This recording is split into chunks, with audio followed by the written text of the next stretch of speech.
Evening, everybody. How's it going? Guys, all right? Thank you so much for coming. My name is Graham Dargy. I'm the organiser of the event. I'm a photographer from here in Aberdeen. And I'll just tell you what to expect tonight, and then I'm going to hand over to Julian. We've got a talk. Julian is a brilliant photographer. He's going to tell us the story behind his pictures. And then we've got a Q&A session at the end where you can ask anything you like. I think Julian's okay with you shouting a question. Absolutely, yep. So you can definitely ask a question as we go. We're also going to try taking questions by Twitter, and we're going to use, I think the kids call them hashtags, I'm not really sure. You can use the hashtag JCQA, and I'll try and pick up the questions. We'll see how that goes, but either tweet the question, shout out, or save it till the end, whatever is your preferred style of questioning. Let me, if you don't mind, take a second to introduce the concept behind what this is, the first of the Converge lecture series. What I've noticed is I do some talks in camera clubs around the area, and there's a lot of brilliant little communities, but I don't know if there's one way that the whole photography community comes together. And you know, everybody's connected now. We're all connected through phones and whatnot, but I think it's a poor substitute for community, if you know what I'm saying, and that means everybody coming together. So what I thought is, what we need to do is bring up brilliant speakers that will attract a larger crowd, and then everybody can have a good reason to come together. You're going to hear what Julian says, and you can talk to each other. And what I found is that a lot of the time, we can be a bit wary of other photographers. I can be anyway, but really when you go and meet them, you might think they're like rivals or they're whatever. I don't know what people think, but when you go and talk to someone, actually they're just like you. They're really into it. They might have come to it a different way, but you'll find that you have a lot in common. And the kind of talk you can have with a photographer is way different than the kind of talk you can have with someone who wasn't a photographer. For example, they care. So anyway, let me introduce Julian Calverley. We've had the chance to spend some time together the last couple of days, and what Julian doesn't know is I've actually been stalking him for the last several years. So quite seriously. So some of the pictures I've got a taser under here. I'm actually in some of those pictures behind trees and whatnot. But seriously, I've been a big fan of Julian's work since I first saw it a few years ago. Landscape photography brought me to photography in the first place. I used to go around with black and white film and a little Pentax around the area, taking my pictures, developing them, printing them, and through being a photographer, a commercial photographer, that just kind of fell to the wayside. But when I saw Julian's work a few years ago, especially the landscapes, they just really resonated with me. And they didn't look like anything that was going around at the time. It looked like Scotland, it felt like Scotland, it was dramatic, there was weather, it wasn't just a blue sky and a filter over the top and a wide angle scooping in a foreground. It was just, there was an authenticity about them, which really spoke to me. And I've been stalking Julian ever since. So, yeah, so I just thought, when I was thinking of speakers for this event, the very first name that came to mind was Julian's. And I'm just delighted that he's here. So I'm not going to waste any more time. You can use the hashtag, remember, if you have any questions. And there's the prize draw. I know I'm going to waste some more time. I didn't quite get everybody's name for the prize draw, so I'm going to pass around a piece of paper. If you didn't give your name to Heidi at the front, please write your name on the piece of paper and I'll put them in the prize draw. You can win some prize. So I need a piece of paper for that. Anyway, without further ado, let me introduce to you Julian Calverley. Thank you.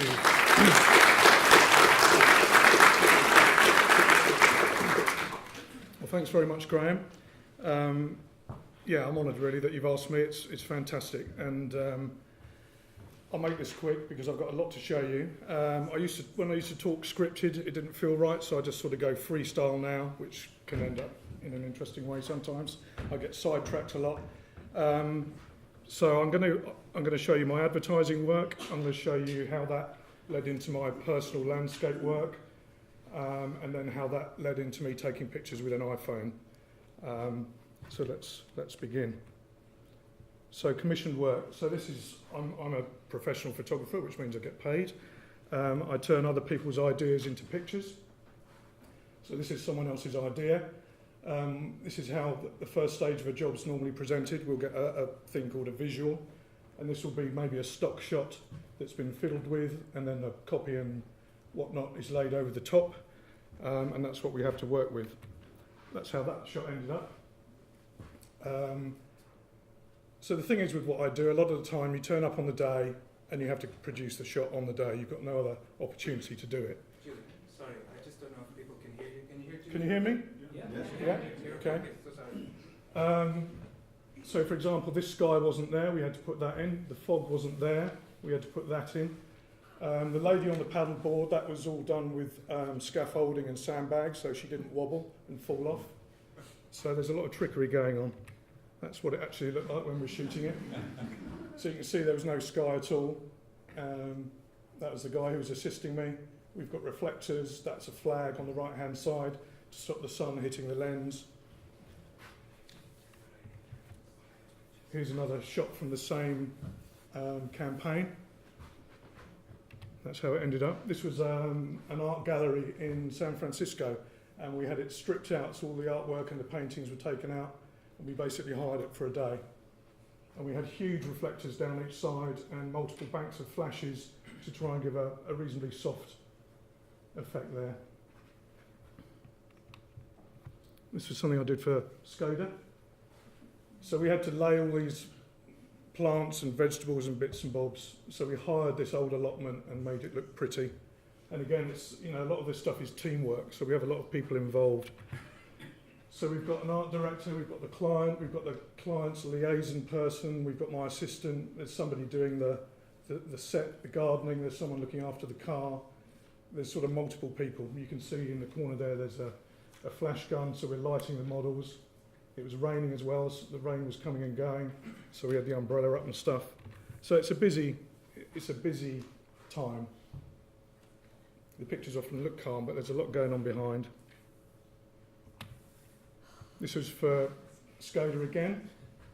We did this for real. So we hired, went to an animal model agency or an animal agency, and basically this dog is trained to keep dead still when it's got its toy in its mouth. And so what we did, the lady who was handling it had the toy in its mouth. We got buckets of lake water and poured it over the dog. I mean, it was summer, it wasn't that bad, although it did smell a bit. And she'd whip the toy out and then it would shake. But it literally would not move until this toy was removed. So we just did this, I don't know, 24 times and eventually got the shot.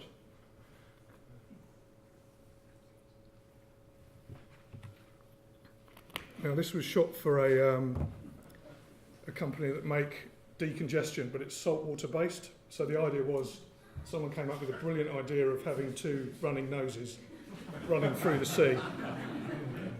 And a lot of people think this is all comped together and, you know, we didn't do it for real or it's CGI'd and all of that stuff. But it wasn't, it's real. And the people in the noses are actually the art directors. I think it's her sister and her boyfriend, he's a policeman. So he had some walkie-talkies that they used because they couldn't see, there's no holes. So we had to talk to them and tell them to run up and down. And so yeah, that was a laugh. This was shot for Corbis back in the day. I think they're Getty now. This was where they filmed a lot of the Harry Potter scenes. I think it's called Blackwood. And this was a case of just turning up on a day when we knew that the light would be soft and we were hoping for some sort of mist and stuff like that. And it just happened. Again, getting there early, we just managed to pick a nice day, really. And all of these locations are pre-scouted, so I knew exactly where to stand, because we probably had an hour to dash round and get all these shots. So we had to know where to stand, what order to do it in, and all that sort of thing. These images are stitched, so they're three frames stitched together. Another one. This is another shot for Corbis. The sky was dropped in because it was just a clear white sky, but this was just a lucky thing. I turned up at a location, it snowed overnight. One of the forest guys drove down there in the morning, it carried on snowing, and then he came back. So we had these gorgeous soft tracks, so it was just a happy accident, really. Again, 3 frames stitched together. This is This was shot for Lotus. Now this is a technique where we attach a rig to the car to get this feeling of motion.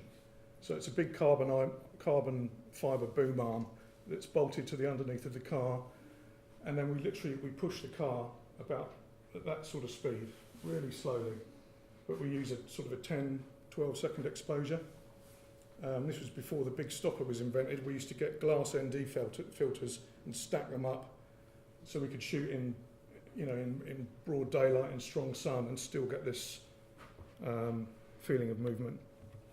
And that's what the boom arm looks like.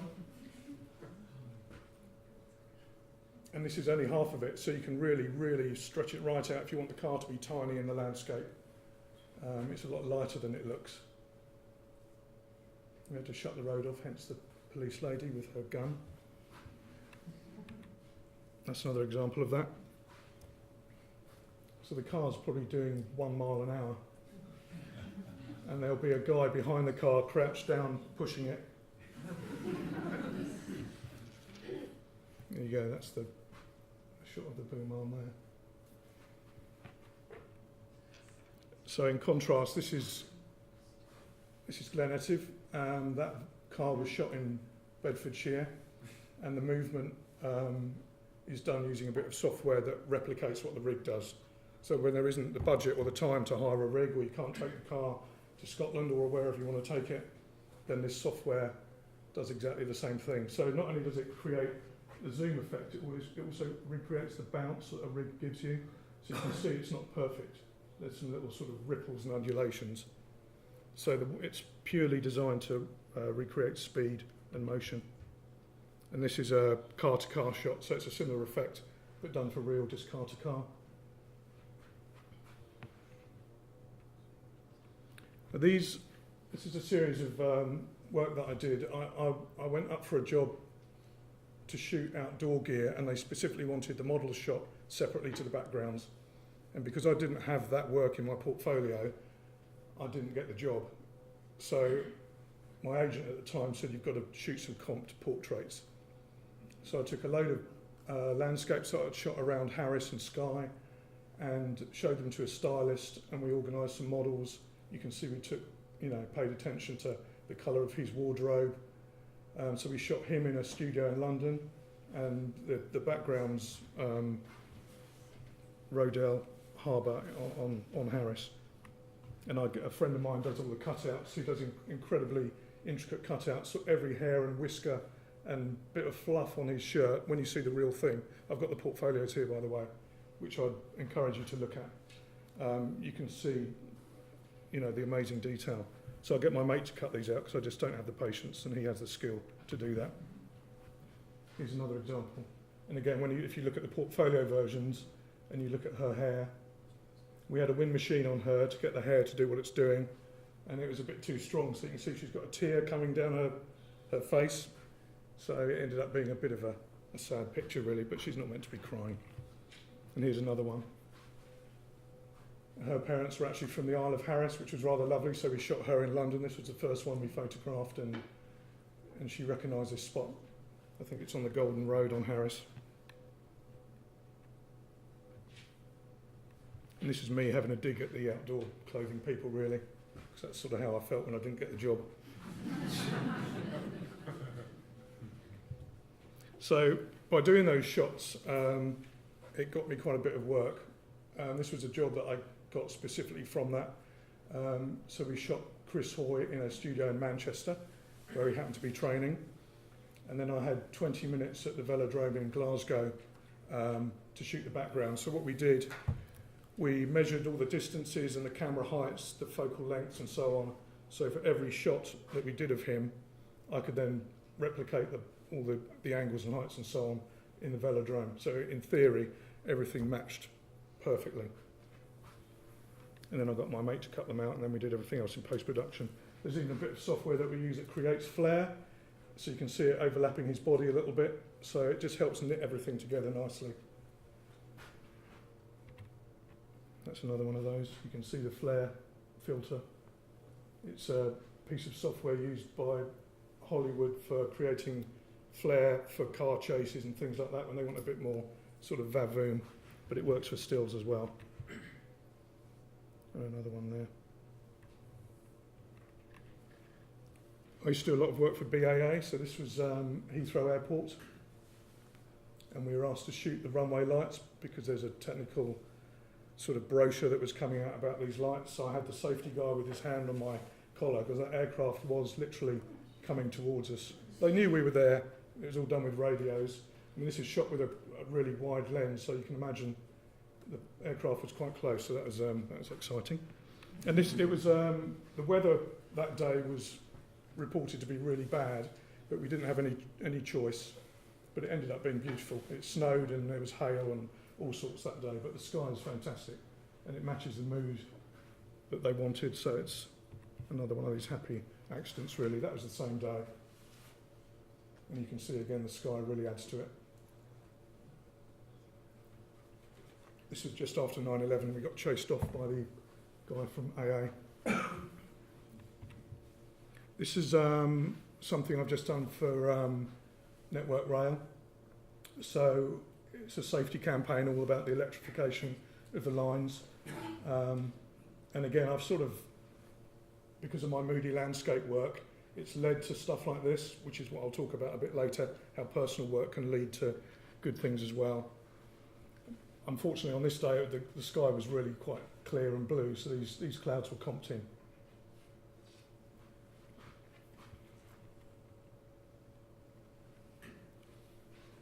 This is using that flare software again, so that the sun wasn't actually rising, it wasn't even there, let alone rising.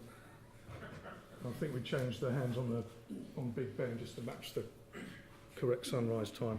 This is a free frame stitch as well. I use an Alpha camera for much of this stuff, so the back slides on the back, so it's not a pan, it's a shifting stitch with the digital back. So they're enormous files. Lots of lovely detail, same with this.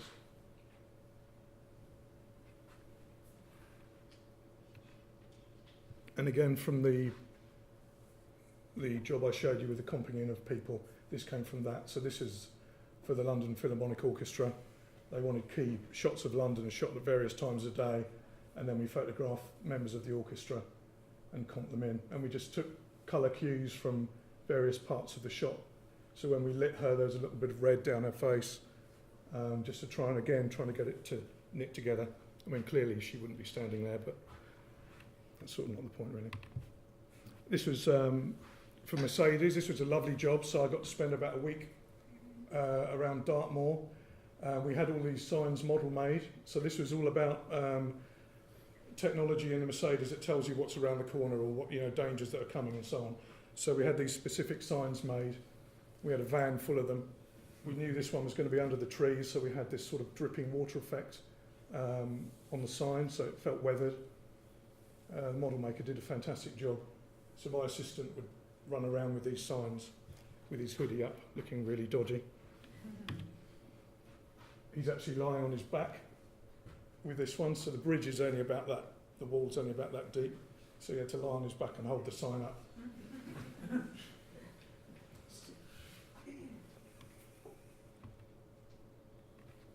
It's another one of the series. And another.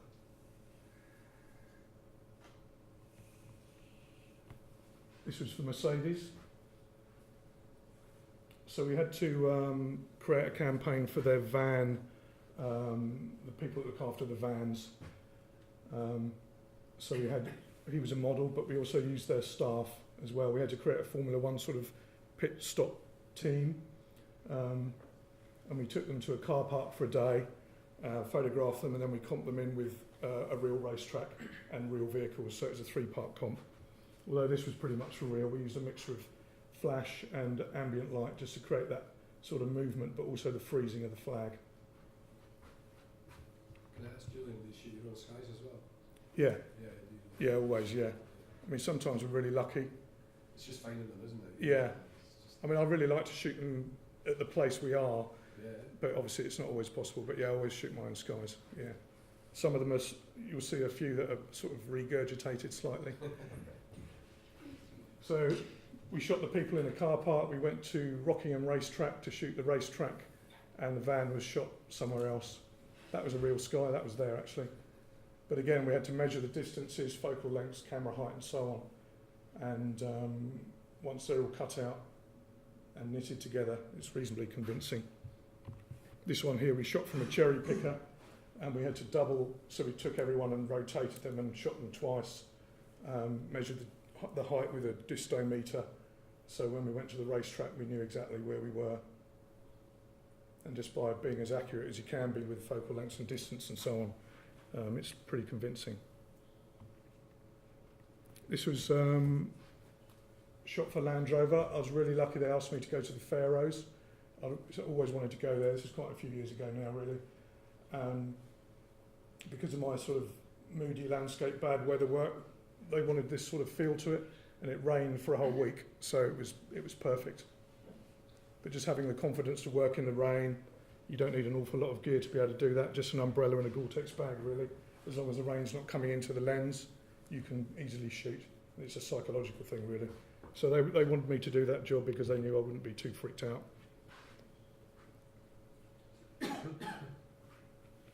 Nice new bit of road.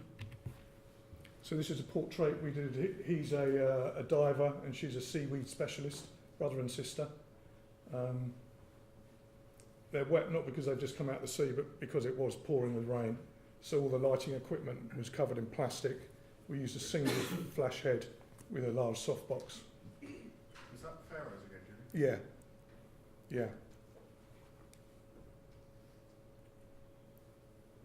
Faroes is amazing. If you ever get the chance, it really is special. It's like Iceland on steroids. Well, that sort of speaks for itself really. You can see again it's pouring. It's been pouring with rain. This was, we shot a number of exposures for the car, so we didn't want to light the car because it would just be too time consuming. So we do various exposures for the panels, have the camera locked down and sandbagged, and just blend the different exposures later on. So things like the tyres and the underneath of the car require different exposure to other parts. This is the very last shot on the last day, and you can just see the blue sky starting to come. So we timed it just right. This was something I did for Land Rover last January. So they wanted me to go to the Isle of Skye with the new Discovery. So that's my kind of selfie. That's me up there. So I set it up and shouted at my assistant, and he pressed a button for me. So this is what we're shooting. We've got permission to do this, by the way. We made a large donation to the John Muir Trust. It's all done responsibly. So we had a number of locations around Skye and just shot the vehicle, sort of doing its thing really. Pouring with rain, perfect.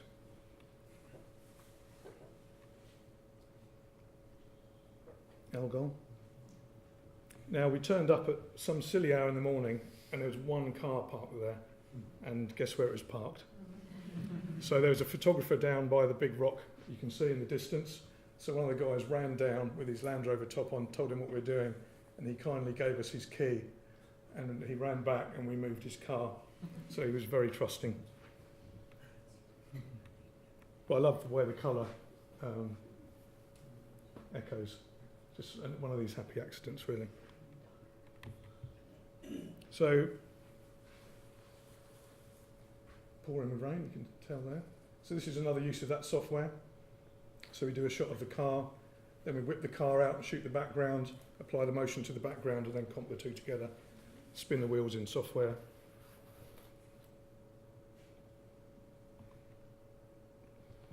So this is the last job I ever shot on film. It was for a company called Milliken, and they make one particular product are mats. So when you walk into a bank or a big shop, you'll tread on these mats, and Milliken will come and walk on mats rather. Will come and wash these once a month. So what they wanted was to shoot landscapes that felt like there was a man-made element in there, whether they were sort of lines or man-made objects or things like that. So we scouted all these various locations. So they wanted them to feel natural, but with some sort of texture or man-made element in there. The reason I put these in here is because I really enjoyed this job, and it's sort of how I ended up wanting to shoot landscapes. That's the art director in the background. This was, where was this? God, I can't remember. Edale, that's where it was. So again, man-made elements in a sort of natural environment. It's all shot on a Mamiya RZ67. It was literally the last job I did on film.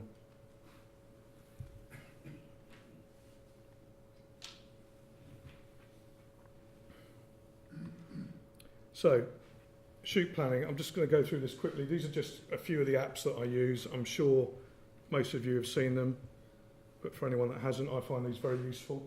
So TPE, find this really good for working out where and when the sun's going to pop up. So it makes a shot like that a bit more predictable, where you just want a tiny bit of light kissing the grass there. Having little bits of software like that. I mean, obviously now you can get the virtual sun software, which is really fantastic. But these little, having these tools available just makes your success rate that much higher. And again, knowing exactly when to be there. I mean, this was a bit of a nightmare day, really. Clear blue sky. I think that was the only cloud on sky. It was there for about 15 minutes. But, managed to catch the sun just at the right time. There's probably 5 minutes and it was all over. And also the Tide app was really useful for this, because anyone that's been there, I'm sure a few of you have when the tide's in, it's far more interesting. And this is the app that I use for that Tides planner. A lot of my landscape stuff's coastal, so this is a really important app. So a shot like that, half an hour either side, and you've missed it, really. I don't know if any of you have heard of Roger Dean, the artist that used to do all the Yes covers, but when I was a kid, he used to inspire me. I wanted to be an illustrator, and his work still inspires me. So anyone that knows his work will recognise the way the water's falling and doing its thing. It's very similar to his illustration work. Big inspiration. And again, I think they call it JCB, don't they? Joe Cornish's Ball or something. This is the Isle of Harris. I love this shot. I got very wet taking this. It's shot with a wide lens, so I'm right in there amongst it. But the movement in the sky, the movement in the water, I'm forced into using long shutter speeds because the ISO of the digital back's 32, I think. So I'm forced into using these long exposures. And I really like the way this feels. So this was a bit of a moment when I did this shot and sort of inspired me to carry on doing work in that way. Weather Pro, absolutely live by this app, especially when we're doing commercial jobs. It's spookily accurate. And, obviously knowing what the weather's doing is really important. I'd always encourage people to go out when the weather's bad, even if it looks like it's going to be appalling. So a shot like this in pouring rain ends up looking like that. So you get two completely different feels from the same location. And that is purely just pouring with rain.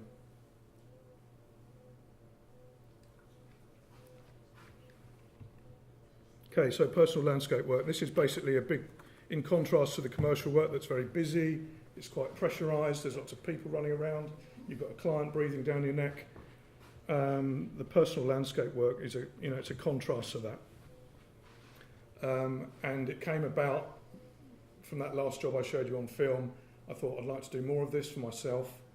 A friend of mine had been to Scotland many times. I went to Scotland a lot as a kid with my family camping. So it just seemed like the logical place to go for me. So that's where I started. So again, in contrast to the commercial work, I try and keep everything as simple as possible. So I use a single camera body, medium format digital back. That's just my choice. But my point is it's one camera and one lens. is basically what I take with me. Small amount of ND grads, obviously a tripod with a geared head for tiny adjustments, so you don't have to tweak the horizon later, because that can affect sharpness of the whole image. Gore-Tex bag and an umbrella. And that's the camera that I use. So it's an Alpa 12 STC, which stands for Shift Travel Compact. But it doesn't particularly matter. This is the camera I use because I'm a commercial photographer.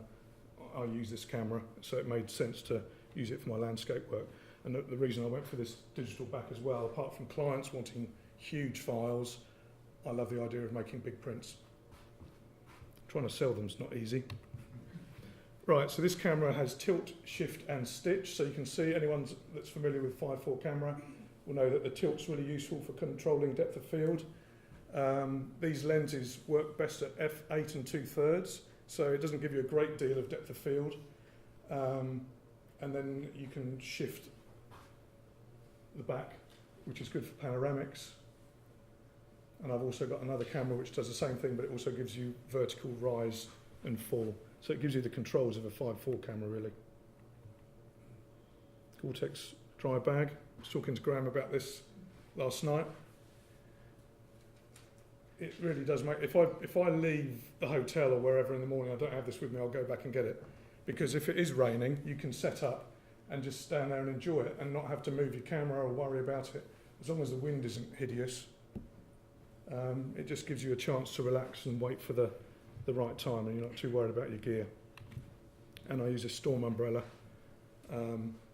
which that's really important because it acts as a flag for wind and the sun and obviously rain and so on. Like I said earlier, as long as the rain's not coming into the lens, you can shoot. This is Elgol. Fantastic day. This, according to the weatherman, you shouldn't have gone out. It was just a grey day, but you can see it was a marvellous, marvellous day. So I've got 4 ND grads, soft edge grads. If I only had to take 2 with me, it'd be the 0.9 and the 1.2, I suppose. Sometimes I use a polarizer and sometimes a shade, but if there's any sort of wind, then I can't use the shade because it'll affect the sharpness of the file. Julian, you put yourself into some quite severe weather conditions and things there. Do you carry backup equipment and No. No. Have you ever come Keeps you across sharp, I tell you. You've come across a situation where you've had to just back up and go home? Well, yeah. I mean, it's been so bad that it's just... Normally it's... When I say so bad, I mean the landscape disappears. Well, that's when I'll go home. But normally you can just hang around and it will disappear. It's the great thing about Scotland, the weather just moves, But I went to Skye once and it rained so hard for 3 days I didn't even get the camera out. Right. It was just, that was a bit depressing. So post-production, a lot of people say, oh, it's photoshopped and this, that and the other. At the last minute, the other night, I grabbed these. People have been manipulating images for years. You probably recognise these 2 pictures. That's a Richard Aberdeen. I nicked these off Twitter, so thanks to whoever might have put those up. Dennis Stock's shot of James Dean. But you can see the degree of crafting that goes into these pictures. And in a way, it's no different with post-production. It's just perception. In my opinion anyway. So I do a lot of post-production. It's nearly all dodging and burning.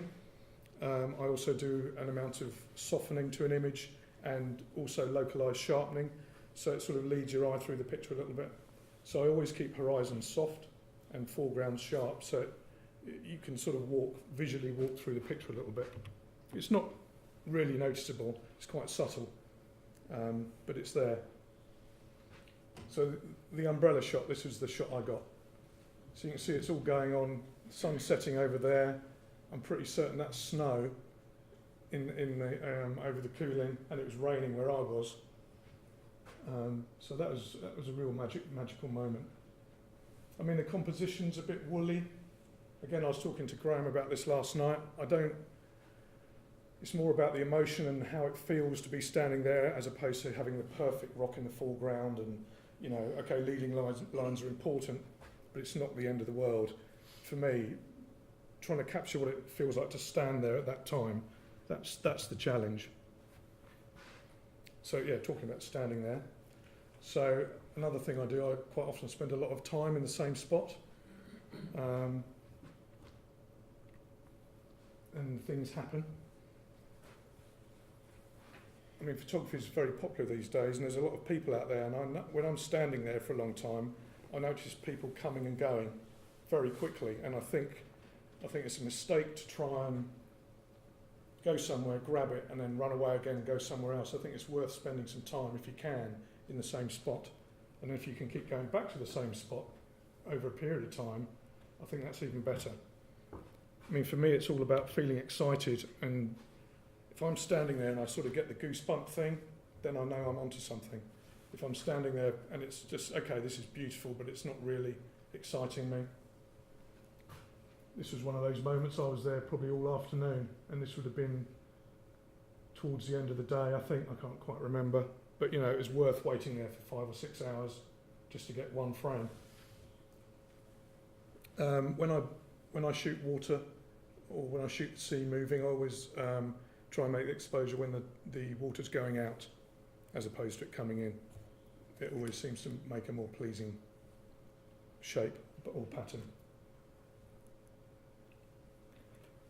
Sometimes I use 2 ND grads as well, so one from the top and one from the bottom, just to control highlights. With my personal work, I try and do it all with one exposure. I don't do multiple exposures. With commercial work, anything goes, but with the personal work, I try and keep it pure, so I try and keep it to one frame, one exposure.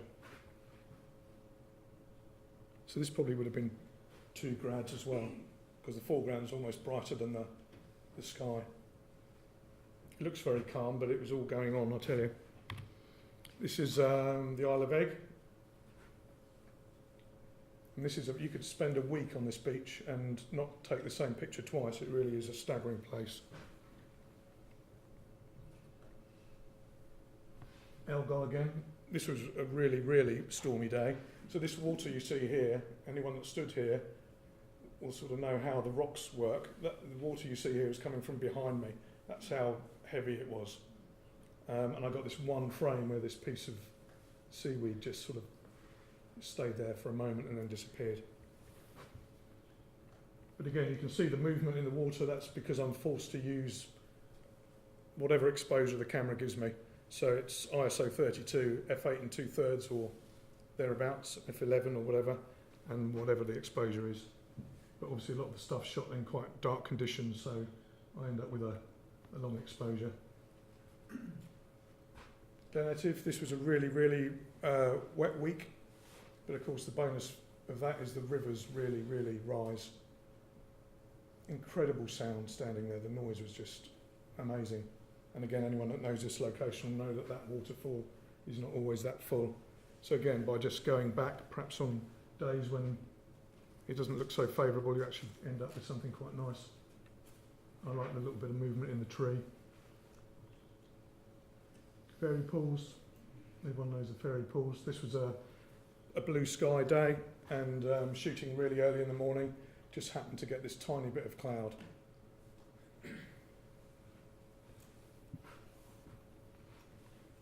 So there would have been probably a 1.2 grad on this, because it's quite that would have been really bright at the top there. Or sometimes I'll put 2 grads in the top if it's really, really strong. Just a variation on the same, another different time of year.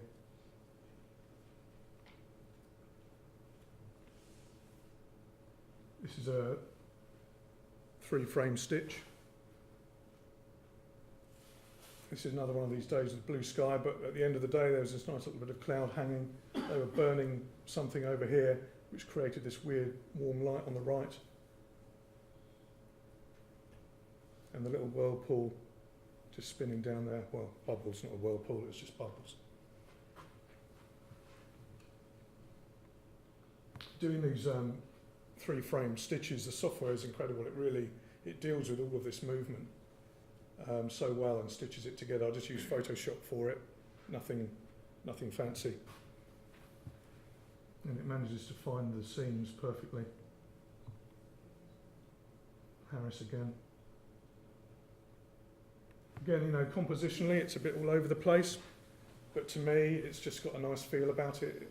That's how it felt when I was standing there, and that's what I'm interested in. You know, it wasn't green, but it sort of went that way somehow in post-production. But it feels right. Algol again. 3 frames stitched together. And again, the software deals with all of that really well. And again, for me, it's just about creating the feeling of being there.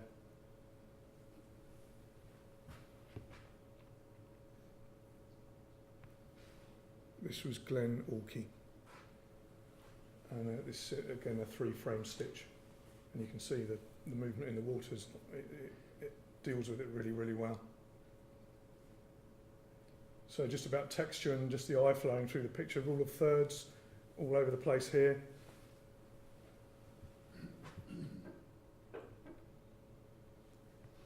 So this shot was a big thing for me. So I went to the Isle of Skye.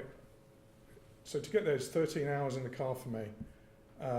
So it's, you know, I'm committed when I'm there. And it absolutely just poured with rain for days. And I decided to go out.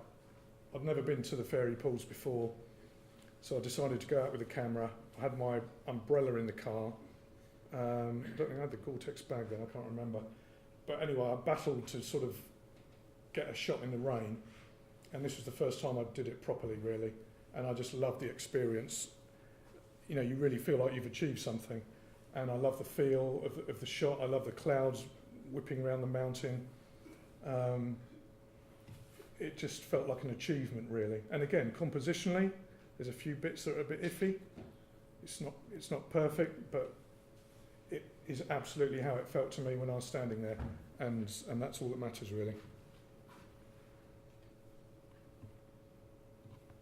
So this is the Golden Road. That's without the lady standing in the studio in front of it. And for me, this is all about the rain in the distance there. So I had the camera set up on the tripod in the back of the car, and driving along, saw that coming, jumped out and shot that. It was all over in about 5 minutes. So it's keeping an eye out for little things like that. It's all about that rain in the background there. Isle of Harris again.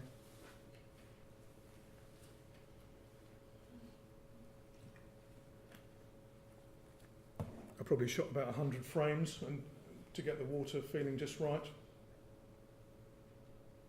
Persevered with it, really. One thing I find though, when I'm shooting with the sand, when the tide comes in and out, the tripod moves. So you have to recheck your horizon regularly.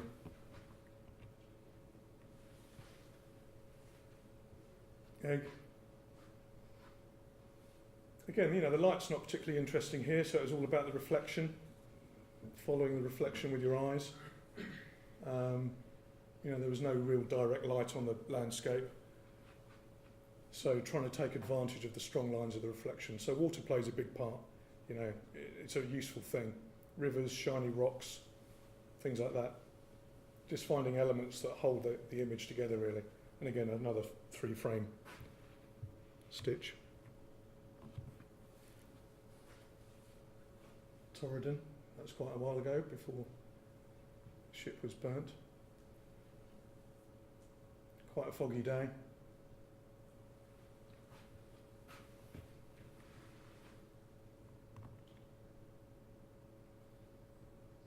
Harris again, doing its thing. So, a bit of self-promotion here. There's a book coming out of all of that work and more in the next couple of months. So it should be, I've seen the first proof of it. It's an A3 book, A3 landscape, which is quite unusual. Normally, to do A3, you have to go abroad. This is made in, the whole book's being made in one place in Britain, which I'm really pleased about. So this was a last minute thing. This is some work that I've been working on recently. I went to the Olympic National Park a couple of years ago to do a workshop, and I shot a lot of personal work there, and over the last 2 years I've slowly worked the images up. And there's two techniques here. I've used shift, which is where you shift the back, and pan. And with the pan, I use the really right stuff, the little nodal rail. This is the Arca Swiss cube that I use for my commercial work. It's a lovely thing for landscape. It's quite expensive, but it's incredibly accurate, and it's good for getting your horizons and so on. Absolutely spot on.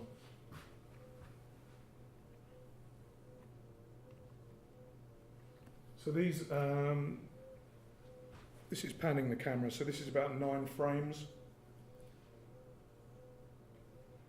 Again, for me, this is all about the shape of the river. Again, there's no real direct light here, but I love this light, the soft light and the rain in the background. It just has a real mood to it that I love.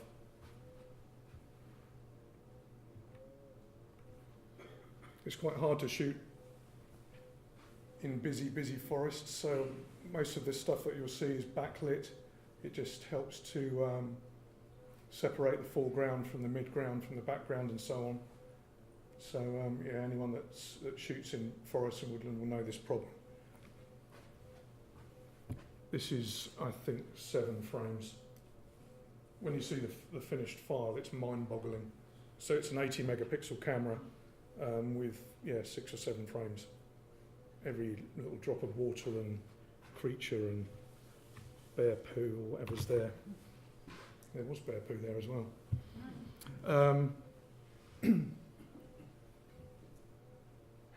Again, this is all about the reflection, really. No direct light, it's quite soft.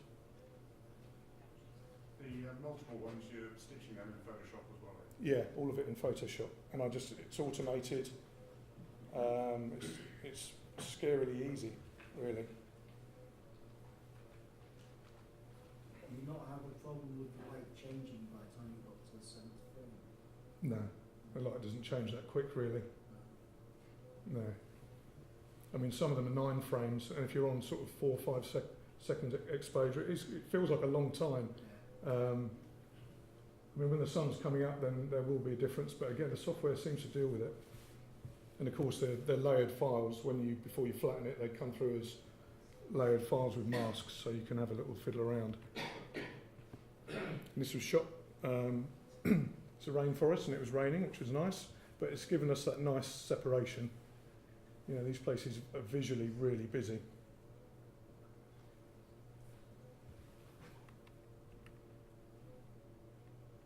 I absolutely love this. It's just a lovely thing. For me, I love water. I love a bit of decay, a bit of chaos. So stumbling across this was just magical. And when you see this file at 100%, the detail is just, it's wonderful.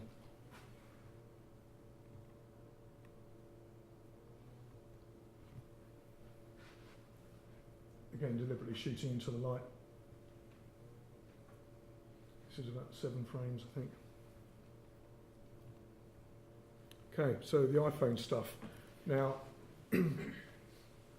how I came to shoot on an iPhone. Graham, we were talking last night, weren't we, about being a grumpy, or me being a grumpy old photographer, and how shooting on a phone would just, that would never happen. But my mate Jack Lowe convinced me to join Instagram. He thought I'd enjoy it, and he was right. So it's the first time I'd ever shot with a phone, and the thing is, back in the day, with Instagram, the idea was you always use your phone. I mean, that was the idea of the app, really. And so Jack and I used to do this, along with millions of other people. We use this hashtag iPhone only, which sort of means that you shot it on your phone, you processed it on your phone, and you posted it straight to Instagram. But I quickly realised that I really enjoyed it. There were no rules. I tried to emulate the look of film by using Snapseed. It was just a really fun thing, so I use it as a visual diary, really. So these were sort of pictures taken while I was out shooting in the States.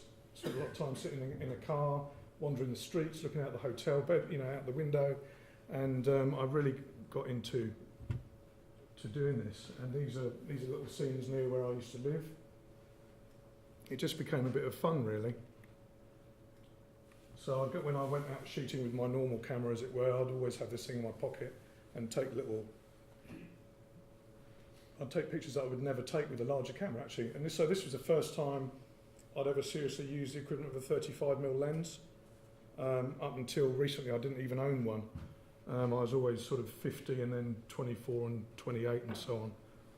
So this is the first time I was using an equivalent of a 35mm lens, and I really got into it.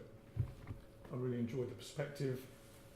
And you can see I'm sort of, with Snapseed, trying to copy the look of my other post-production. And so I'd often sit in the bar or in my room in a hotel and, you know, have a play with these pictures, and it was all part of the fun, really. So these ones are the rock textures. This is a good example. I shot these, and in the evening I looked at them and thought, actually, I really like these. I'll go back tomorrow and shoot them on the big camera. And I couldn't. It just didn't work. So, you know, lesson learnt there.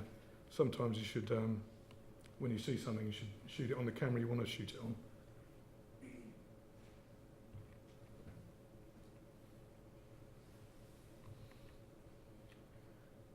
So, this is the workflow that I use. I've tweaked it recently, actually, because the software's been updated. So I shoot everything with the Apple camera app, and then I process everything in Snapseed, and then I export a copy to the camera roll, and then that way you end up with the largest possible file. I don't do anything straight into Instagram, and that was just force of habit, really, always wanting the best quality, wanting to end up with the best quality file. This is pretty much what I do in Snapseed. I play with the detail and the structure a little bit, then I vignette it. Sometimes I reverse the vignette so it's lighter on the outside. Then I go into film grain, which adds a bit of a look, which, you know, in the old days we'd do it with curves and things like that in Photoshop.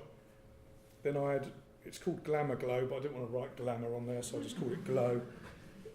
It softens the blacks, and that's something I always do in my work, actually, because it's film-like to me. And something we used to do in the darkroom was put and indeed with a 5.4 camera, was put stockings over the lenses. And what that does is bleed the shadows, which is, for me, a really lovely thing. And that's a trick you can do in the darkroom as well, in a wet darkroom. And then I tune the image, go into tune image, which is things like ambience and desaturation. And that's pretty much it. You know, it can be sometimes just a couple of minutes work. So this is all stuff done with the old version of Snapseed, so you'll see some pretty weird things going on with textures. And again, because it was done on a phone, it didn't bother me.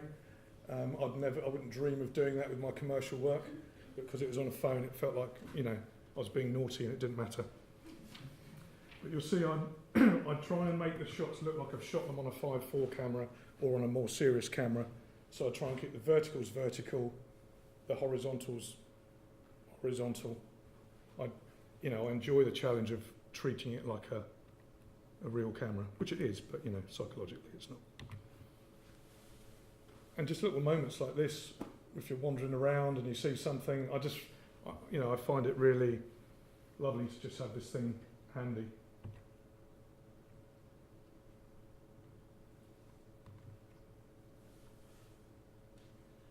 And it's quite nice as well when you're shooting on a phone, looking at the screen. It's a bit like looking down at a medium format camera. You're looking at the image as opposed to through the camera at what you're seeing. It's a different feeling. Which reminds me, that's something we talked about last night. On my Alpa, there's no viewfinder. So I shoot with a 40mm lens because it's the sort of field of view that feels natural to me, but it's wide enough to, you know, have the drama.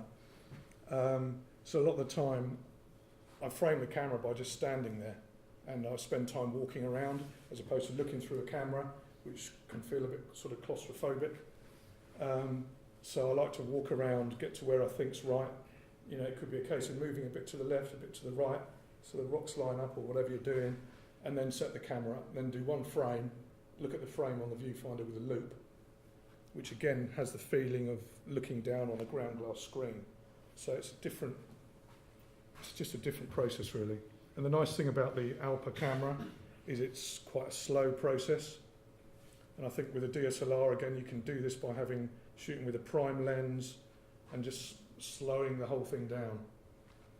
If you've got a zoom lens, tape it so you're stuck with a focal length that you like. Otherwise there's too many choices. Again, leading lines with light and water and reflection. Things that I probably wouldn't have shot on a larger camera, but I would now. So I guess shooting with the iPhones opened my eyes, really.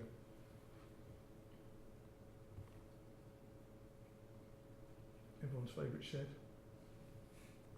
Doesn't look like that anymore. Cambridge.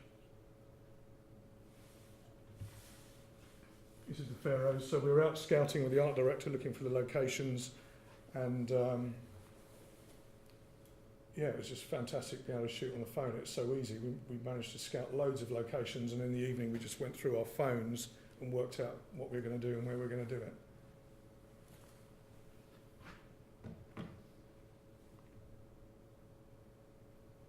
Oh, the sun's actually out on that one. That must be a mistake.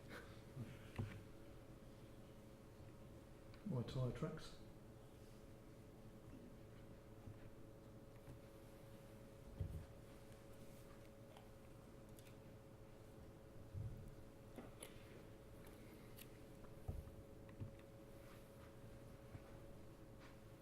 So again, this is using rain. There's a mountain behind this tree, and when normally it's just so busy, this scene, it doesn't work. But because it was raining so hard, it pulls the tree away from the background. That was just in my back garden.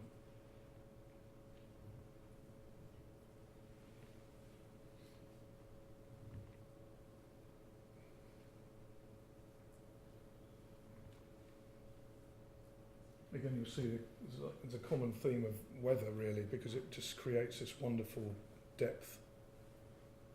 I think sometimes images can be so busy, your eye's confused, it doesn't know where to go.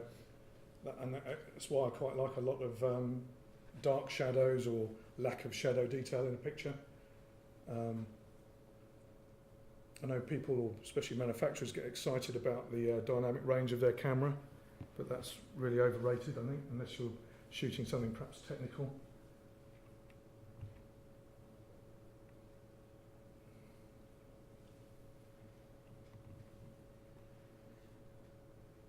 I went through a phase of taking pictures through the windscreen of the car.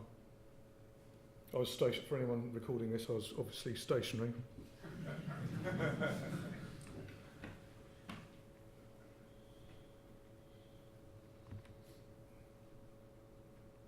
Nice little moment.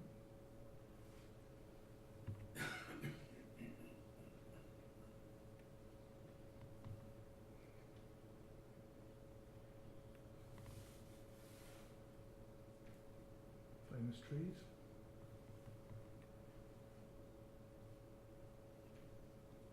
So again, you see, I mean, a lot of these images are very simple. It's just about the shapes. And something I often mention when I talk is how I squint when I look at things. It sort of breaks things down into simple elements.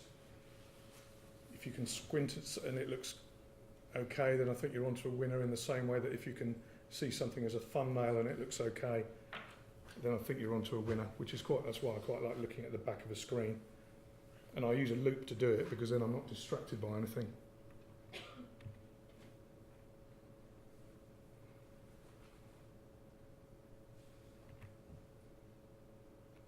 This was part of my lonely selfie series when I got into taking pictures of the camera, because there's no one else to talk to.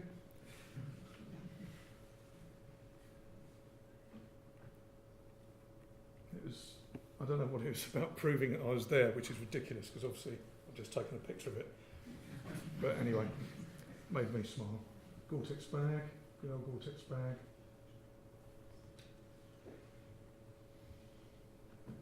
Faroes. Stunning place.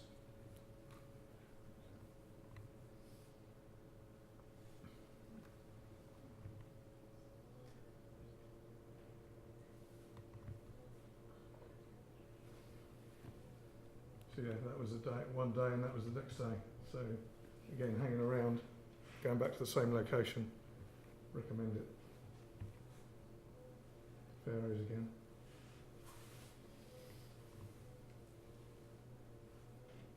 Again, so many of these were shot in really, really miserable weather, but it's just something, to me, there's something about them.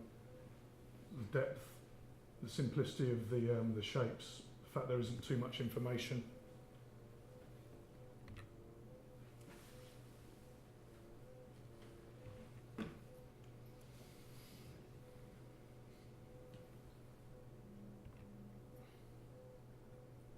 Egg again.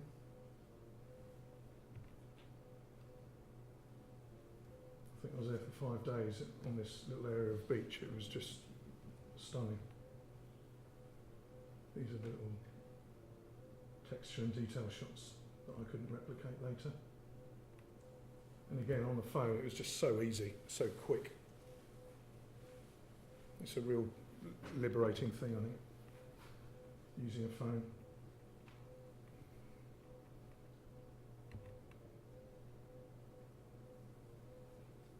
There's in Snowdonia. This is an example of using a reverse vignette. So you make the edge of the frame much brighter, pull the vignette down so it's not at the bottom. So you make a large circle, pull it down, and off you go. Another thing I often do is not clean the lens, and that helps. I'm being serious. Another rainy day in paradise.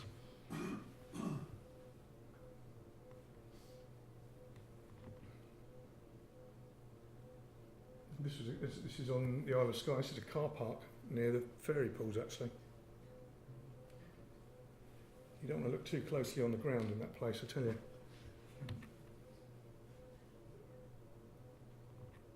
Right, iPhone only book. So how did that happen? So my then London agent really liked these pictures I was doing on the phone.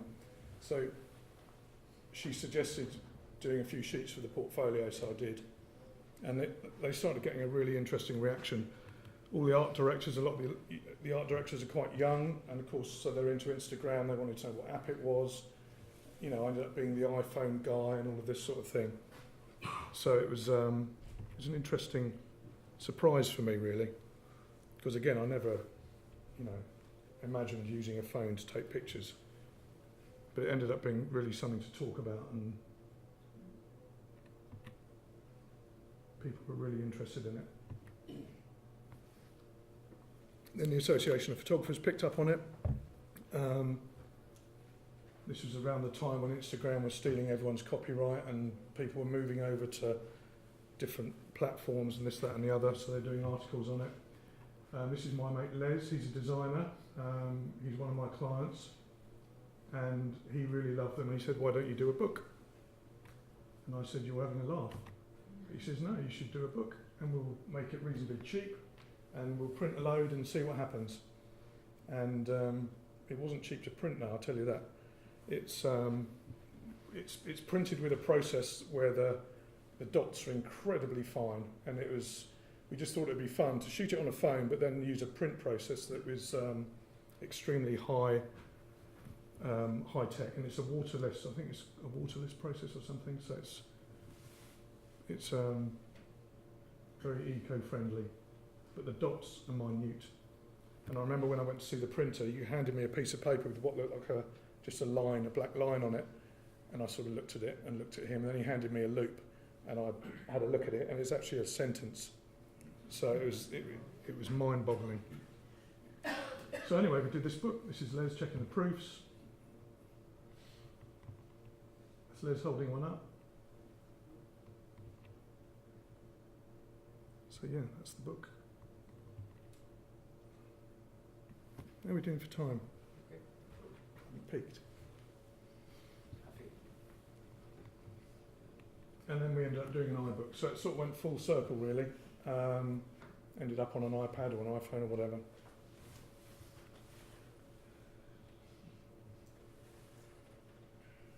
Now I bought 2 portfolios with me that, I think we're good for time, aren't we?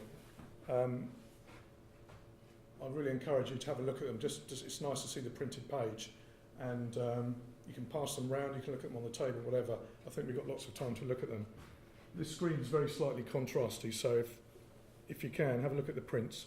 The light's good in here when the lights are up. That's it.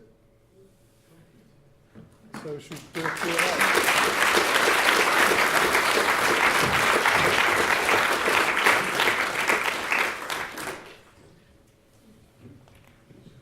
Thank you very much. Pleasure. Everybody enjoy that? Yeah. Do you want to go to this? Well, we'll get to that. I'll tell you what, We'll get to that. That's fair. Okay. if anyone wants to contact me about anything, then my email's on the website. Okay. Thanks so much, Julian. That was really, really cool. Thank you. Pleasure. Incredibly diverse work. That's one thing that I think is quite interesting. And a lot of the time, as in photography, you're advised to specialise. Yeah. You obviously haven't done that. Can you tell us if there's been any pros and cons of not specialising? Well, I used to run a studio, and I was even more diverse then. I used to shoot pack shots, food, portraits, you name it. So in a way, I've focused more on trying to get a feel and using post-production to do that. So when you look at the website as a whole, everything sort of feels like it's part of the family of images.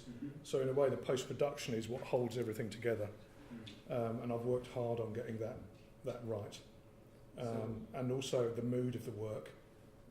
We were talking about it last night. I've definitely lost out on a huge amount of work because my work's so dark. You know, my American agent, they love the work, but they always say we want more blue skies, we want more sun, we want more backlighting, you know. But the art directors love the work, but it's the client who gets scared, and the clients unfortunately make the decisions now. So you're not recording that bit, are you? But it's the client that makes the decision more these days. Whereas in the old days it would be the agency, the art director or the creative director. People are scared of the client these days. So, but yeah, in answer to your question, it's the feel of the work. One of my agents calls it cinematic.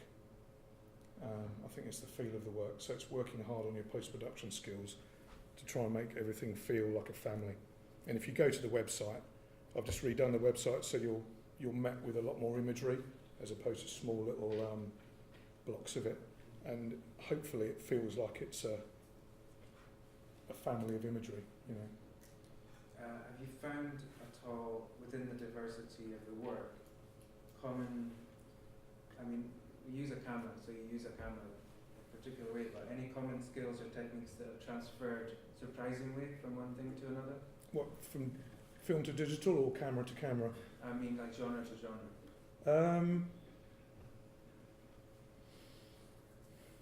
I don't know, I suppose the approach has to be the same. You know, you have to think about the lighting, you have to think about the shape of things. You know, you'll see from the work, I'm not someone that runs around. I tend to be on a tripod, so I guess everything's quite considered. You know, I was saying stuff, you know, is perhaps a bit woolly with the composition. It's probably not, because it has to feel right before you press the shutter. You just have to pay attention to everything, really, and I start in the foreground and work backwards. It's the same with the people stuff. You know, we get the set looking right, and then we work in layers. So I don't know if that answers your question or not, really. It does. So you have a process. Clearly, you've got a way of going about things. Yeah. That is transferable from subject to subject to subject, even with the phone, probably. Yeah, absolutely, absolutely. And this whole thing about looking at things small on a screen, the rule of thirds. I mean, you can't go wrong with that. The human eye loves the rule of thirds. Keeping things simple. You know. Okay. Let's go to the room. Any questions out there for Julie? Come on. Were you ever tempted to shoot raw on the iPhone? I just press the button. I really don't know. I'm assuming it's probably JPEG, isn't it, or something? I don't know. I think you can get apps that do that. Yeah.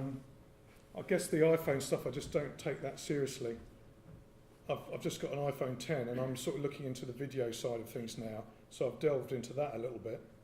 Actually went into the control panel for that one, the settings. But with the imagery, every now and then it says HDR, and I think, well, that's got to be good. Gives me a bit more information, you know, that the highlights are controlled. But then I go take it into Snapseed and sort of destroy it in there. It's sort of irrelevant, really. Like I say, I don't take those pictures quite so seriously. Psychologically, I don't think I do. And I think that's why I end up having quite a lot of fun with them, because I don't worry about it. You know, again, we were talking about this last night. Some of the stuff shot on the big camera, I don't even look at for a year.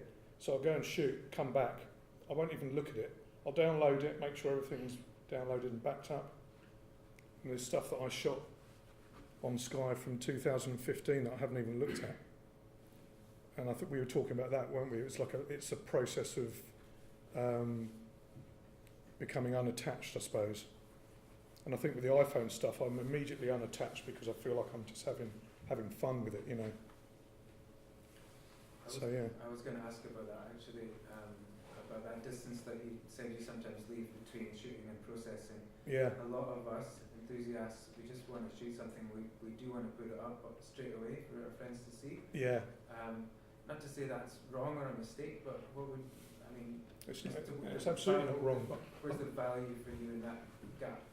Well, it's about doing what you want to do. I think people put themselves under a huge amount of pressure to show everyone, you know, I'm here, this is what I'm doing, look at my picture. And I think it's nice to take it away, live with it for a while and craft it. You know, in the darkroom, you have to process the film, you have to come back, process the film, do your contact sheets, make the print. It was a lovely, you know, it took time. Making the print might take all afternoon. Everything's so immediate now, and I think we're under huge pressure, especially with social media, especially with competitions. People put themselves under huge pressure. And as my mate Mark Littlejohn says, you should just do this stuff yourself, totally for yourself. Yeah. And you know, all the landscape stuff it's for me. I remember when I was asked to talk about it for the first time, it's like, well, what am I going to talk about? You know, it's so personal. They're just pictures, really. But it's the journey, isn't it? Yeah.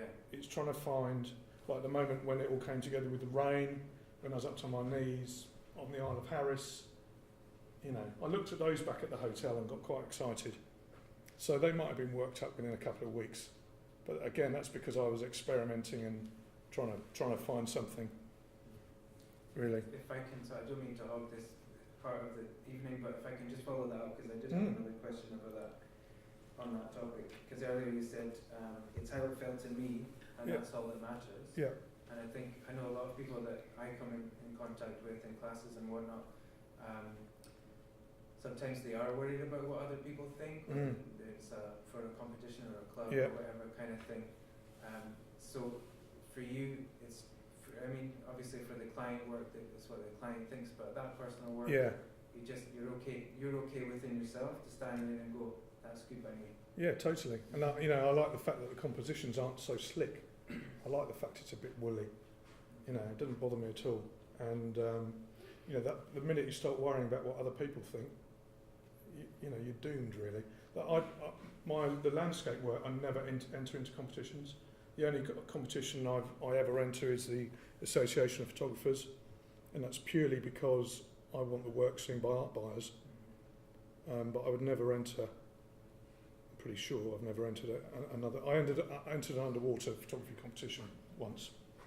Did you talk about that? I had to go out of the room for a few minutes. Did you talk about underwater stuff? No. I mean, that's a whole other thing. So we'll have to have you come back. Yeah. We'll do it underwater. So, if I may, sorry, just to follow up on that again. So sorry, because I think it's really important. I do think it's important because we have other voices in our heads. Don't forget, a lot of competitions are designed to take your money. Like the whole of the photography. Anyway, but we're talking tonight about being in community, and I think that's really good. But there's a time when you need to stand alone, right? Totally, yeah. And is that when you're making, when you're creating? Yeah. And you know, what I love about the bad weather and all of that stuff, you know, the goosebump thing, I love feeling a bit nervous. And you know, when I was a kid, I remember lying in bed listening to the wind and hating that and worrying about water, and you know, a lot of the emotions I feel when I'm shooting are really childlike, and I get really excited and a bit scared.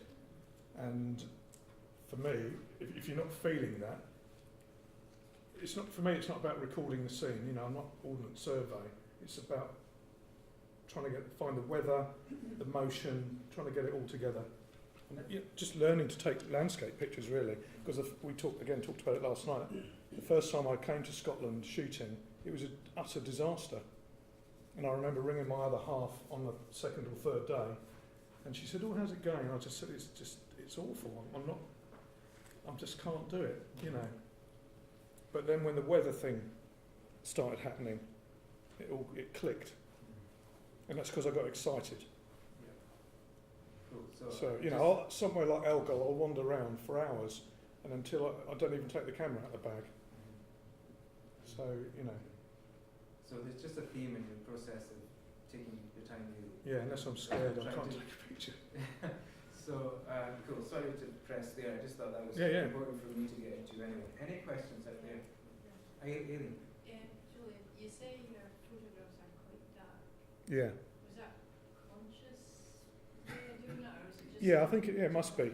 It must be. Yeah, I've always liked moody stuff. You know, I like moody music. It's part of my personality, I guess. And I like I like drama. I remember when I did my first ever solo show, I got some big prints made, and I remember listening to people going, "God, they're a bit depressing, aren't they?" And it's like, yes.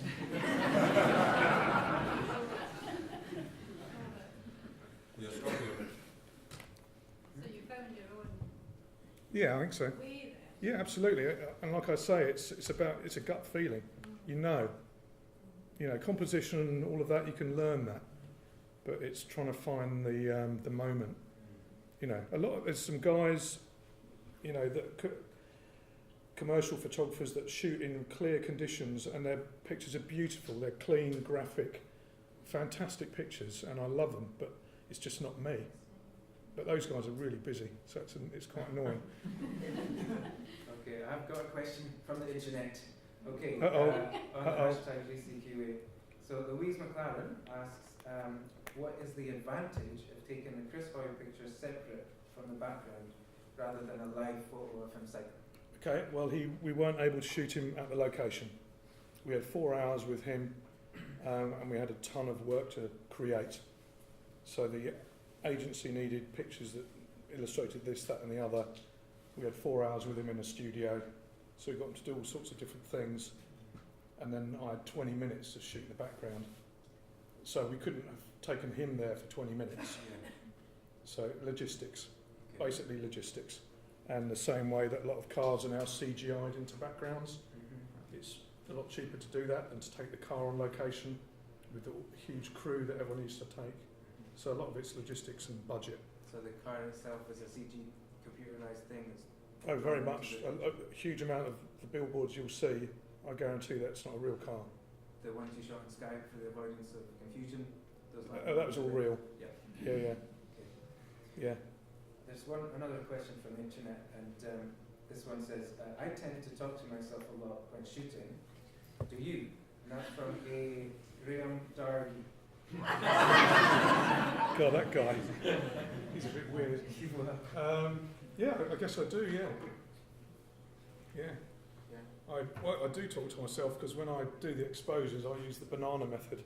Do you ever do that? I haven't heard of that. 1 banana, 2 banana. So yeah, I definitely talk. And if I see a seal or I do talk to myself. Okay, I'm just talking out loud in locations where there's hundreds of other people in Skype. Yeah, no, I don't tend to. Well, I might say hello. I'm just talking to myself. Okay, any questions here? Just for any given photo, how long do you spend taking the shot, setting up, versus the production side of things? How's your... What's the commercial stuff? Yeah, processing. God, well, the production can be, depending on the shoot, it can be weeks. Obviously not necessarily on set, but there's so many elements sometimes into producing a photograph. But we'll have a producer, we'll have a set builder, we'll have a makeup artist, a wardrobe person, you know, it can be a huge amount of work. I'll pre-light it, perhaps using my assistant, and then the model comes in or whatever. So it can be half an hour to shoot it, but days to prepare it, you know. I mean, the shots of the people I comped into the landscapes, that was all over very quickly because we lit it, pre-lit it. That's the picture of me right at the beginning. That's just, I nabbed that from one of those and comped the background and the camera in. So that's all live as well. It was just, you know, so we pre-light using other people. And then, so it varies, but shooting is the quickest part generally. Post-production can take a long time. I mean, that can be days sometimes, depending on what you're doing and how you're having to build it. Speaking about your commercial work, Julian, can you give us some information on how you got into the commercial side of it? Was it something that you had a personal portfolio and an agent spotted that and gave you a call? I'll give you the full story because it's not long. I went to art college. I had my to do illustration. I wanted to be an illustrator, hence the Roger Dean influence. Yeah. I had my portfolio nicked after 3 months, so I just walked out of college, much to my father's disgust. I got a job in a camera shop running their E6 line, so I did E6. I did process slide film for 2 years, but working for that shop allowed me to buy a load of Nikon gear.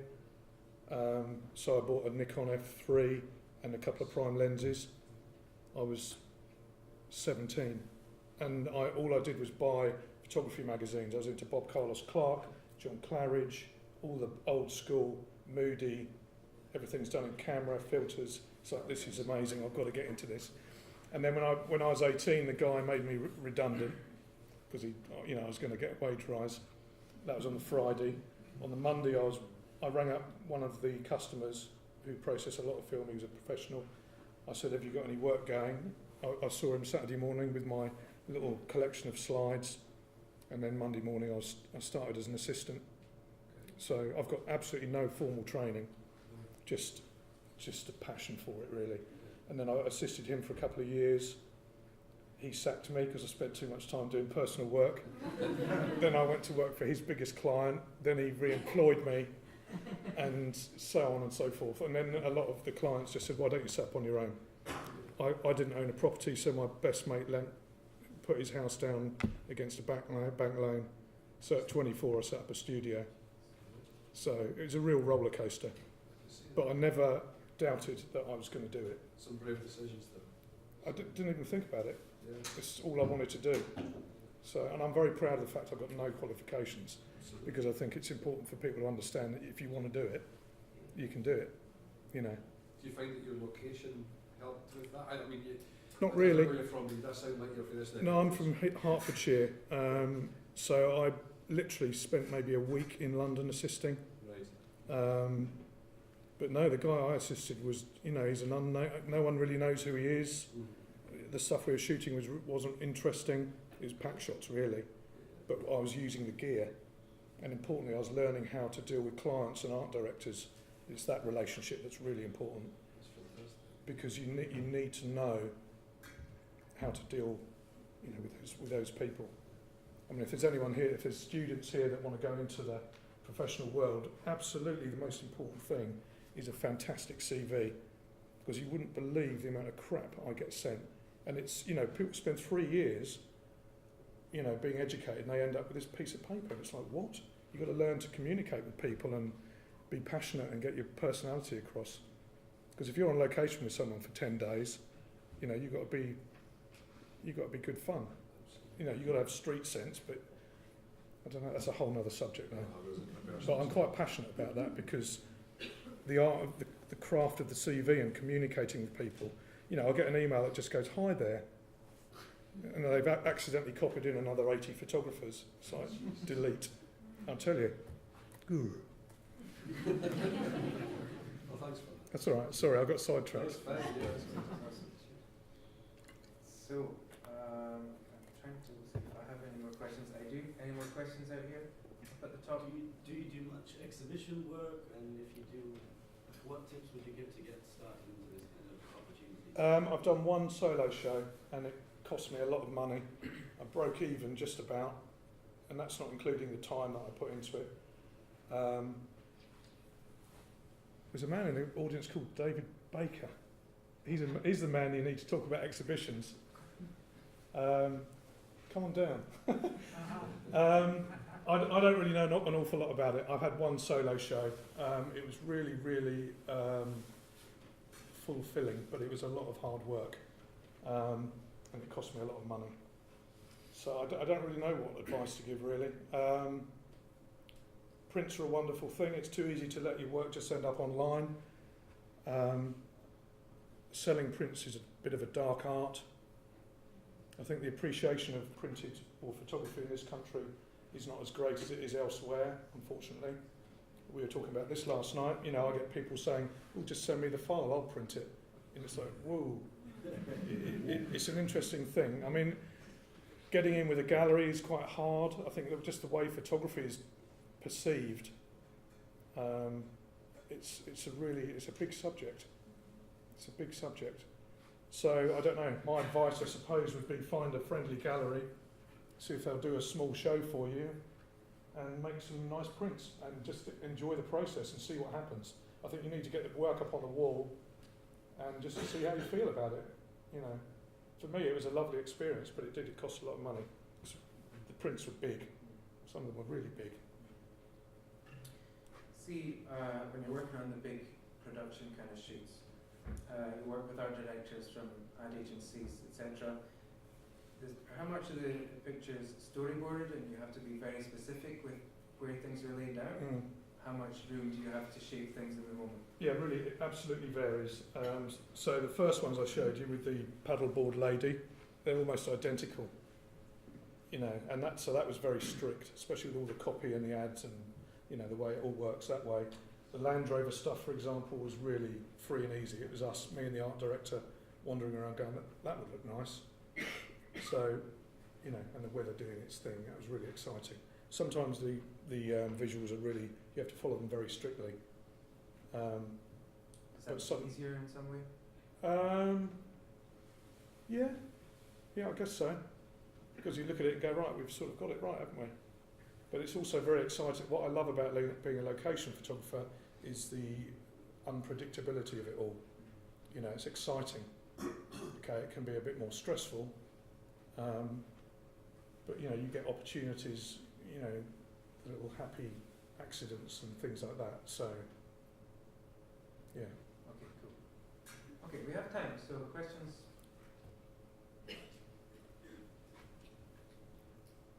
Maybe put the lights up, we can have a look at the stuff, we might have more questions.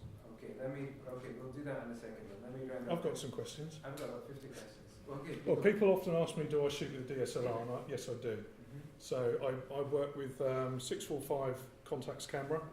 I work with a Nikon DSLR, and I work with the Alpha camera. And for me, it's a bit like the old days when we used to shoot some jobs on 5.4, some on 2.25, and some on 35mm.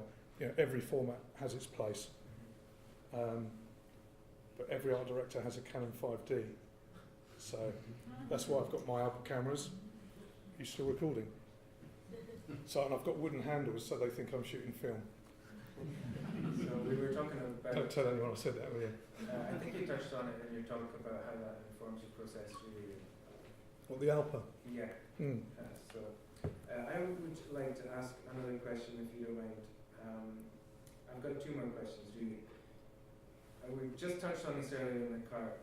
I was saying photography has brought me to many memorable experiences, places I would have never been. Yeah. The thing Julian was looking at the boats that we have in the harbour, which we all just take for granted, but Julian was like, oh, boats. The ships, aren't they? Ships, right.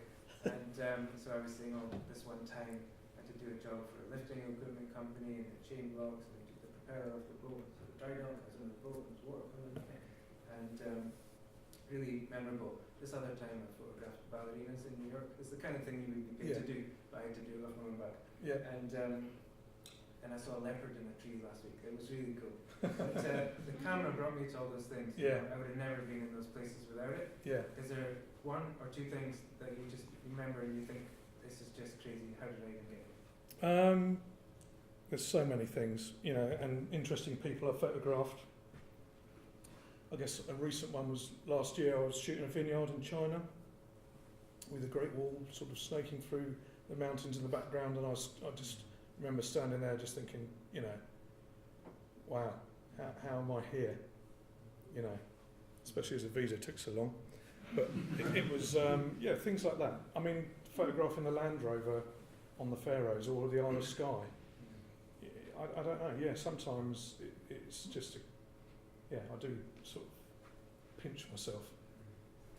But, you know, there's highs and lows. You know, 1 minute you're busy, next minute you've got 3 months of no work. And it's sort of, it's a roller coaster. Yeah, I could definitely agree with that. A lot of us here are enthusiasts. We're just into it. What advice? You know, we all sometimes we have highs and lows. We get into it. We're into something. We're shooting well, and then we get bored, frustrated, etc. Do you have any advice for people who just feel like they've hit a wall with photography? How would you keep yourself going, freshen things up, that kind of thing? Well, I think, you know, what we touched on earlier, you don't have to share everything with everyone. And I try and avoid putting yourself under pressure and try and remember to do it for yourself. You know, sharing things on social media. I mean, I'm putting things on Instagram. I tell you what, when the sun's out, you get more likes.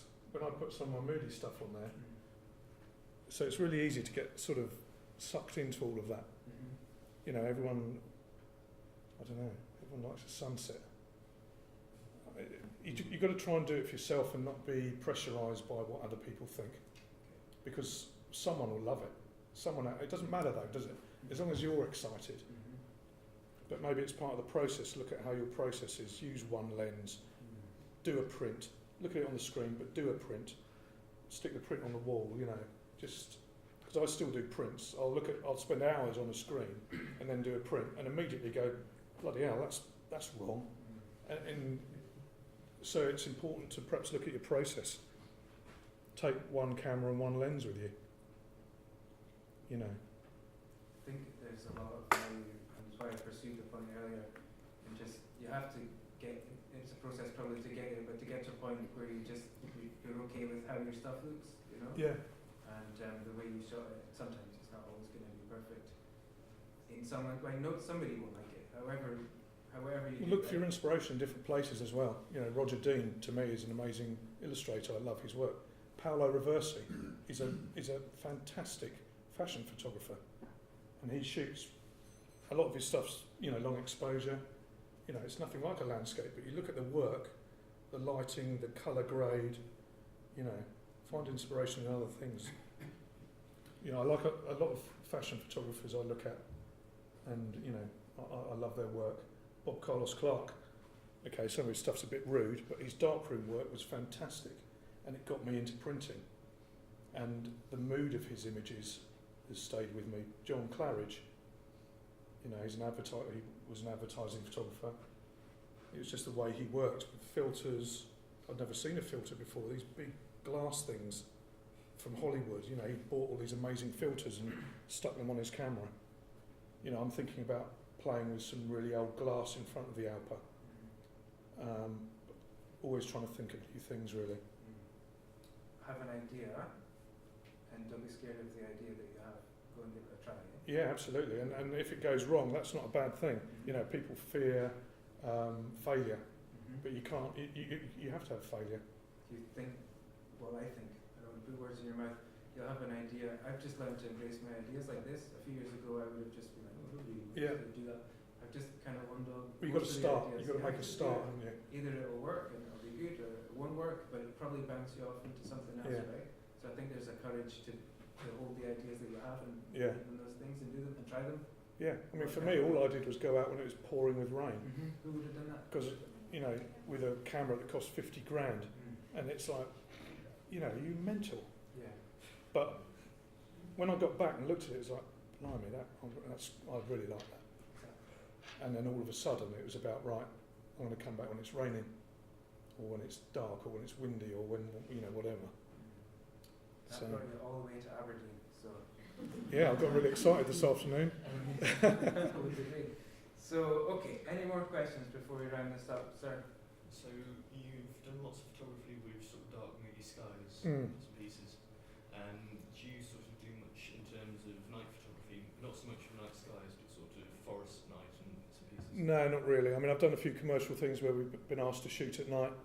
But I don't know, it just hasn't really interested me really. It doesn't mean I'll never do it, you know. I sort of quite like the idea of shooting at night in the rain with lights and stuff like that. That would appeal to me because again, there's sort of movement would come into the image, and you know, things that I like the idea of surprises. So again, with the shooting at the coast when it's all going on, it's not until you actually get back and look at the file, it's like, oh, that's interesting. Oh, I didn't see that going on. I didn't realise that, you know, because sometimes it's so intense what's happening, you can't take it all in. You're too busy just trying to stand there, you know. I've had some real moments of, you know, getting wet. Top tip, don't wear waders. Could be the last thing you ever do. I think photography it draws us a lot because it's very immersive. Yeah. When you get your eye in the camera, you're looking at a thing, you've got this stuff to do. You're physical if you're outdoors, especially somewhere like Gelder, you're clambering about somewhere, you might easily pick your neck there. So there's physical, there's creative, there's a bit of maths and that kind of thing. Yeah. And you're just in it and enveloped, right? Yeah. I think it can just take you up, right? I think that's why it grabs us so much. I think it's Yeah. Well, it's reasonably immediate.